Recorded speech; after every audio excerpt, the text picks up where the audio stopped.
Hatrety tsy araka ny nantenaina ny vokatra azo avy eo anivon'ny senitiny ampahambokatra raha ny nambaran'ireo avy eo anivon'ny antoko mavana izay tarindra matolo izay ty raha ary malala ity mba ampahambokatra ity raha ny fanazavana izy anetiny dia ampitarafana ny voka-pifidianana raha fanazavany an-trano moa no nafantarana fa tsy ny tenany ihany dia isy fanantenana tao anatin'izao ampahambokatra azo izao. Nisy ny osika tamin'ny fifidiana solombavam-bahoaka izay nitotsaina tao Toliara hoy ity vondron'ny kandida ho solombavam-bahoaka ity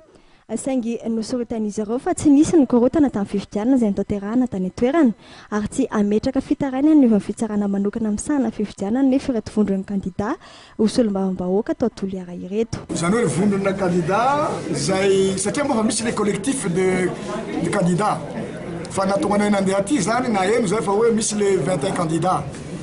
ka izay reto tsy anatin'le collectif de 21 candidats fa anisan'ny participant na course zay amin'ny législative dia na eno masaka be fa hoe misy taratasy soniavinay niany nataonay dia tonga aty zay manazava fa tsisy an'izay tany aloha raiky zay araka nambaranay teo nalaza tako nikorotana tany nisy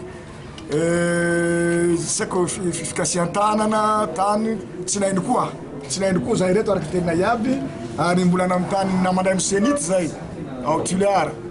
amin'ny sedy fa hoa tsisy an'izany fa fanontaniana maherihery no nisy hoe naninona no staffna candidat anankiray no nazo alalana mizara ny carte électorale eran'ny olona zareo nefa tsy agent électoraux dikan'izay zany fraude zay zany fraude zay oka mba tsy averiny koa manaraka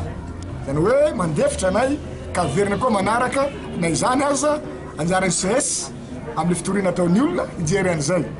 fa dia zahay tonga aty fa tsy anatin'le zao ohatra ny HPM namaranay teto dia sy nitory mihitsy zahay dia napetraka hoe zavatra iny atao hihavanana ary ny araky nambaranay teo ny campagne ta Toliara dia ny vita somatsara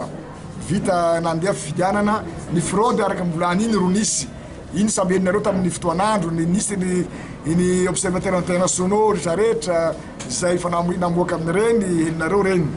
fa zahay dia mila fitonina miandry ny avoaky ny CS le verdict iny moa nametrahana CS raha tsy avoaky zay verdict zay hoe tsara comme il faut tsy avoaky oka ny fitorian'ny olo koa mbo tsarainy araky zay fa la fraude io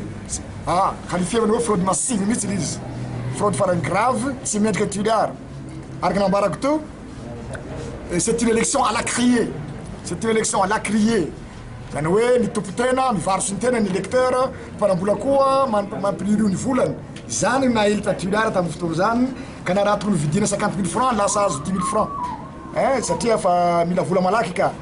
donc zany raha nisy tao zany ka tsy mendrika Toliara koa zay tsy mendrika Toliara koa zay fa raha ohatra investissement ataonao fanomezam-bahoaka